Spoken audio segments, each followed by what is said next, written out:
इस बार होली का त्योहार 14 मार्च को मनाया जाएगा। पंचांग के अनुसार होली चैत्र कृष्ण प्रतिपदा तिथि पर मनाई जाती है, इसीलिए रंगोत्सव इसी दिन होगा। इसे ठुलेडी, ठुल्लंडी आदि नामों से भी जाना जाता है। होली के त्योहारों को बुराई पर अच्छाई की जीत के तौर पर देखा जाता है। इस दिन लोग एक दूसरे को रंग गुलाल लगाते हैं, गले मिलते हैं, पकवान खाते हैं। वहीं होली को लेकर भक्त प्रहलाद, होलिका और हिरण्यकश्यप की कथा प्रचलित है। तो आइए हम आपको होली से जुड़ी हुई कथा सुनाएं। आदि काल में ऋषि कश्यप और दिति के 2 पुत्र और 2 पुत्रियां हुईं, हिरण्याक्ष, हिरण्यकश्यप, सिंहिका और होलिका। भगवान विष्णु के वराह अवतार ने हिरण्याक्ष का वध किया था, क्योंकि उसने धरती को जल में डुबो दिया। वहीं सिंहिका को हनुमान जी ने लंका जाते हुए मार्ग में मारा था। हिरण्यकश्यप ने अपनी तपस्या से ब्रह्मा जी को प्रसन्न कर लिया। ब्रह्मा जी ने हिरण्यकश्यप से वरदान मांगने को कहा, तो उसने अमर होने का वरदान मांगा।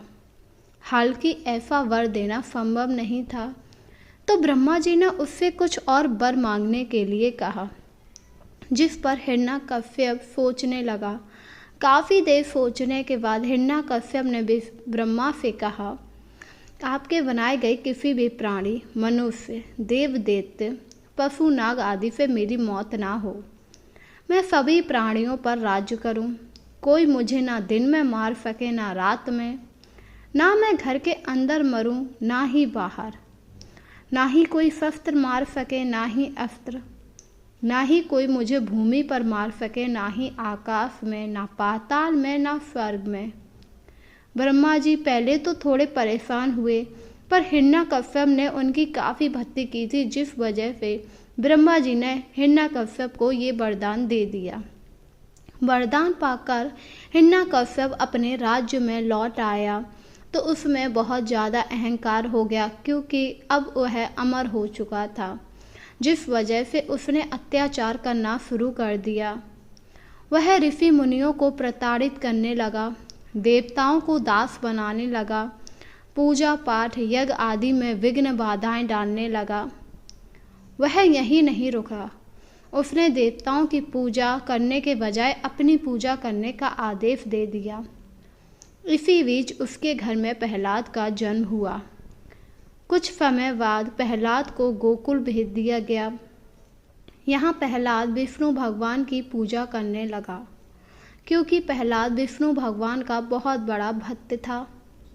जब यह बात हिरण्यकश्यप को पता चली, तो वह काफ़ी ज़्यादा क्रोधित हो उठा। उसने कई प्रयास प्रहलाद को मारने के लिए किए। उसने प्रहलाद से कहा भी कि वह विष्णु भगवान की पूजा छोड़ दे, पर प्रहलाद ने मना कर दिया, जिससे हिरण्यकश्यप काफ़ी ज़्यादा क्रोध में आ गया और उसने प्रहलाद को मारने के लिए कई सारे प्रयास किए। उसे कई बार विष दिया, हाथियों के पैरों से कुचलवाने का भी प्रयास किया, पर्वत के नीचे फेंक दिया गया। इसके अलावा भी उसने कई सारे प्रयास किए, पर प्रहलाद को कुछ नहीं हुआ, क्योंकि हर बार प्रहलाद को विष्णु भगवान किसी न किसी रूप में बचा लिया करते थे। वहीं दूसरी तरफ होलिका को ब्रह्मा जी से वरदान था कि वह अग्नि में नहीं जलेगी, और हिरण्यकश्यप ने अपनी बहन होलिका की मदद ली, क्योंकि अब उसे अपनी बहन ही एक नजर आई जो उसके पुत्र का वध कर सकती थी। फागुन पूर्णिमा के दिन होलिका अपनी गोद में प्रहलाद को लेकर बैठ गई, लेकिन होलिका तो जल गई, पर प्रहलाद को कुछ नहीं हुआ, क्योंकि होलिका को अहंकार हो गया कि वह अग्नि में नहीं जलेगी, जबकि उसे ये वरदान था कि जब तक उसे आग से कोई नुकसान नहीं पहुंचाएगा, जब तक वह किसी सद व्यक्ति मनुष्य का अहित करने का नहीं सोचेगी। अगर उसने किसी पवित्र आत्मा का अहित करने के बारे में सोचा, तो वह जलकर भस्म हो जाएगी, और इसीलिए होलिका आग में जलकर भस्म हो गई। होलिका के जलने के बाद हिरण्यकश्यप काफ़ी ज़्यादा क्रोधित हो गया। उसने प्रहलाद को भरी फवा में एक खंभे से बांध दिया और गुस्से में प्रहलाद से पूछा कि किसकी वजह से तू मेरी आज्ञा नहीं मानता। इस पर प्रहलाद ने अपने पिता से असुरी स्वभाव छोड़ने और समता भाव को अपनाने की प्रार्थना की। इससे हिरण्यकश्यप आग बबूला हो गया। उसने कहा, तू मेरे सिवा किसी और को जगत स्वामी क्यों मानता है? आखिर वो कहाँ है? किसकी तू पूजा करता है? क्या वो यहाँ है? क्या वो इस खंबे में है? ये कहते हुए हिरण्यकश्यप ने खंबे में घूंसा मार दिया, जिससे खंबा इतनी तेज गर्जन के साथ फट गया कि उसमें से एक खतरनाक रूप प्रकट हुआ, जिसका सर सिंह का, मनुष्य का धड़, बड़े बड़े नाखून, खतरनाक चेहरा, पीली आंखें और तलवार जैसी जीभ थी। ये कोई और नहीं बल्कि विष्णु भगवान का ही नरसिंह अवतार था। उन्होंने हिरण्यकश्यप को संध्या काल में सभा की दहलीज पर अपनी जांघों पर रखा और अपने नाखून से उसका कलेजा चीर दिया। नरसिंह भगवान ने हिरण्यकश्यप को ना ही दिन में मारा ना ही रात में, ना बाहर ना अंदर, ना जमीन पर मारा ना आसमान पर, ना शस्त्र से मारा ना अस्त्र से। इस तरह ब्रह्मा जी के वरदान का मान भी रह गया और हिरण्यकश्यप की मौत भी हो गई। पर हिरण्यकश्यप की मौत के बाद भी नरसिंह भगवान का क्रोध शांत नहीं हुआ और वह सभा में मौजूद लोगों को परेशान करने लगे। जब प्रहलाद ने ये सब देखा कि वह सभा में मौजूद लोगों को हानि पहुंचा रहे हैं, तो प्रहलाद ने नरसिंह भगवान की स्तुति की, जिससे नरसिंह भगवान प्रहलाद से काफ़ी ज़्यादा खुश हुए और उन्हें अपनी गोद में बैठा लिया, जिससे नरसिंह भगवान का क्रोध शांत हो गया।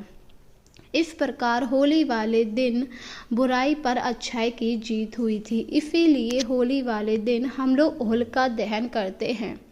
होलिका दहन करने के बाद हम लोग एक दूसरे को रंग लगाते हैं, जिससे हम लोगों के जीवन में खुशियाँ बनी रहें। कहा जाता है इस दिन हमें होलिका में अपनी सारी बुराइयों का दहन कर देना चाहिए और एक नए जीवन की शुरुआत करनी चाहिए, जिससे हमारा जीवन खुशियों से भर जाएगा। होली वाले दिन आपको सुबह उठकर विष्णु भगवान की पूजा करनी चाहिए। प्रहलाद को भी याद करना चाहिए, क्योंकि उन्हीं की वजह से हम लोग होली मनाते हैं। इसके बाद आपको होलिका दहन करना चाहिए। बड़ों से आशीर्वाद लेने के बाद पकवान आदि का सेवन करना चाहिए। तो उम्मीद है इस बार की होली आपको रास आएगी और आप लोग धूमधाम से होली मना पाएंगे। आप लोगों को होली की बहुत बहुत शुभकामनाएं। आपका परिवार और आप हमेशा खुश रहें।